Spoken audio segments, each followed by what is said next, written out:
ব্যক্তি স্বার্থে তৈরি করা নিয়মে রাজধানীর ব্যস্ততম সড়ক গুলিস্তান থেকে বাবুবাজারের রাস্তায় সৃষ্টি হচ্ছে অসহনীয় যানজট। চরম দুর্ভোগে নগরবাসী। পথচারীদের অভিযোগ, ট্রান্সপোর্ট মালিক ও পুলিশের যোগসাজশের কারণে এই ভোগান্তি। সমন্বয়ের অভাব দেখিয়ে নিজেদের দায় এড়ালেন দায়িত্বরত পুলিশ সদস্য।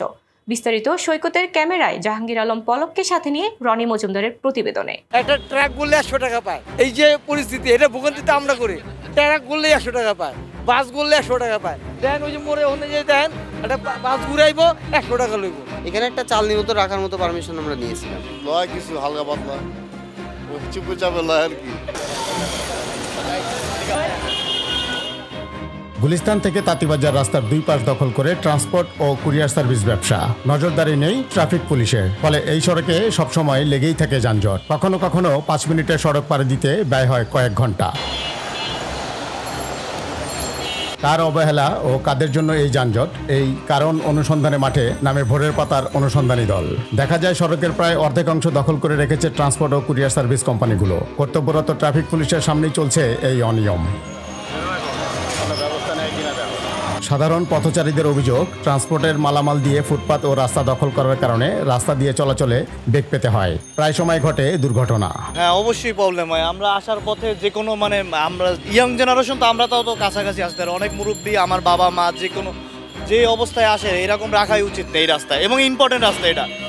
এখানে বললে না, আশেপাশে আমি দেখতেছি ঢাকার শহরে এই যে আপনার এই তাঁতিবাজার মোচর থেকে এই পুরো রাস্তায় আপনার এইরকম রোডে, এই রোডে রাখার কোনো অধিকার তাদের নাই।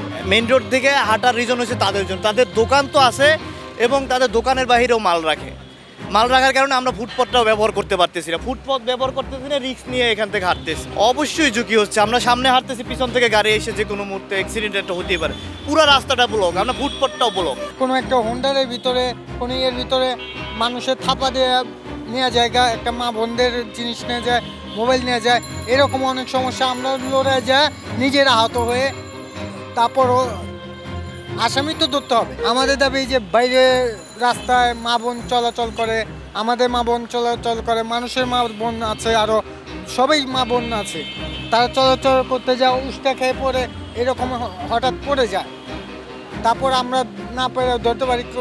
কিছু মানুষ আছে আহত হয়ে হাত পা ছিলে যায়, এরকম মালপত্র উপর থেকে পড়ে যায়, কান্দে পড়ে যায়, ডাক্তারের হাসপাতাল কাছে নিয়ে গেছে। কেউ কেউ আবার পুলিশের ভূমিকা নিয়েও অনেকে প্রশ্ন তুলেছেন। পথচারীদের অভিযোগ, ট্রাফিক পুলিশের উপস্থিতিতেই এসব অনিয়ম চললেও কোনো ব্যবস্থা নেওয়া হয় না। ট্রাফিক যারা আছে তারা, পুলিশ দেখেন, সার্জেন্ট দেখেন, এরা আছে কোথাও নাই, অথচ যানজট লাগিয়ে দিয়েছে। একটা ট্রাক বললে 100 টাকা পায়। এই যে পরিস্থিতি, এটা ভোগান্তিতে আমরা করি। ট্রাক বললে 100 টাকা পায়, বাস বললে 100 টাকা পায়। দেখেন ওই যে মোড়ে অনুযায়ী দেখেন একটা বাস ঘুরাইবো 100 টাকা লইব। টাকা না দিলে কে রাখতে দিছে? এইগুলি টাকা না দিলে রাখতে দিছে? এত টাকা দেখাই করতেছে। আমরা সকাল থেকে নিয়ে বিকাল পর্যন্ত, এই সন্ধ্যার পরে থেকে মানে রাত 12টার মধ্যে জাম থাকি। এই যে সমস্যাগুলি, আমরা যে প্রতিদিন যাতায়াত করি, আমাদের তো সমস্যা, না গাড়ি চলতে পারে, না যাতায়াত করতে পারে। পথচারী যে যাইবো, পথচারীও যেতে পারে না। ওই দেখেন পথচারীর রাস্তা ব্রেকেট করতে হচ্ছে, তো পথচারী যাইবো না, পথচারী তো যেতে পারে, গাড়ি ঘোড়াও যেতে পারে না। আমাদের তো এই যে প্রতিদিন সমস্যাটা, এই সমাধান কে দিব? স্থায়ী একটা সমাধান যেটা আছে সেটা আমরা চাই। ট্রাফিক আইন আমরা ঠিক মতন পালন করি না। সন্ধ্যার পর থেকে এই গাড়িগুলো পার্কিং থাকে এবং অর্ধেক রাস্তা ব্লক হয়ে থাকে, যার কারণে আমাদের এখানে তীব্র যানজটের সৃষ্টি হয়। আমরা চাই যে রোডঘাট সব ক্লিয়ার থাক এবং জ্যাম মুক্ত থাক। অনুসন্ধানের এক পর্যায়ে ধরা পড়ে পুলিশের সামনেই উল্টো পথে গাড়ি চলাচলের দৃশ্য। এই বিষয়ে জানতে চাইলে পুলিশ সদস্য বলেন, একটি প্রতিষ্ঠানের বিরুদ্ধে রেকার বিল করা হয়েছে, কিন্তু পণ্যের আবার কিসের রেকার বিল জানতে চাইলে তিনি অজুহাত দিয়ে এড়িয়ে যান। পদক্ষেপ এটা নন মোটরাইজড ভেহিকেল বেশি, এই জন্য। তাছাড়া এমনিতে আমরা মামলা করতেছি, আজকেও 3টা গাড়ির মামলা করা হয়েছে। হ্যাঁ, এখন আপনার সামনে দিয়ে আবার উল্টা ভাবে গাড়ি যাচ্ছে, আপনি তো কিছু বললেন না দেখুন। ও গাড়ি না রিক্সা ভ্যান তো ধরেন, এরা তো রেকলেস, এদের তো কোনো কন্ট্রোল নাই। এদের বিরুদ্ধে আমরা আইনও প্রয়োগ করতে পারি না। আপনি একজন টিআই হিসেবে আপনার সামনে দিয়ে চলে গেল না, এটা ওভারলুক হয়তো হয়ে গেছে, মিস্টেকেনলি চলে গেছে। ফুটপাতটা আমরা রাস্তাকে ক্লিন করতে যাই, ওদেরকে বলছি তোমরা ফুটপাতে রাখো, কারণ ফুটপাতে থেকে ওরা মাল ডেলিভারি দেয়, রাস্তা তো রাখতে দেই না আমরা। এই যে এটা ফাইন করা হচ্ছে, এটারে আজকে জিজ্ঞাসা করেন, এটা হলো এডুকেশন, যে ভৈরব হ্যাঁ। নাকি এটাকে মাদক দিয়ে বিক্রি করে। হ্যাঁ এটাকে যে মাল রাখার জন্য রেকার বিল করা হয়েছে, কত টাকা নেবেন?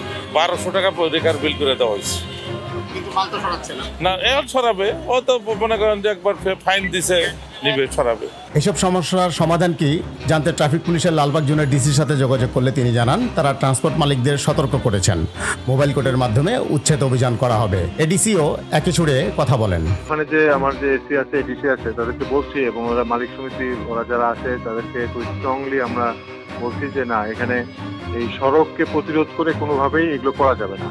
তো আমরা এখন সাম্প্রতিক সময় আমাদের যে জুডিশিয়াল ম্যাজিস্ট্রেট আমাদের এখানে আসছেন, এবং আমরা এখন যে ইয়াটা করতে যাচ্ছি সেটা হলো যে আমরা এই তাদের এই যে মানে সড়ক পথে প্রতিরোধে যেসব বাধাগুলো তৈরি করে এইগুলোর ব্যাপারে আমরা জুডিশিয়াল ম্যাজিস্ট্রেটদের কাছে আমরা অ্যাপ্রোচ করবো, এবং নিশ্চয়ই এখান থেকে মানে আইনগত ব্যবস্থা এখান থেকে আমরা তাদের বিরুদ্ধে নেবো আর কি।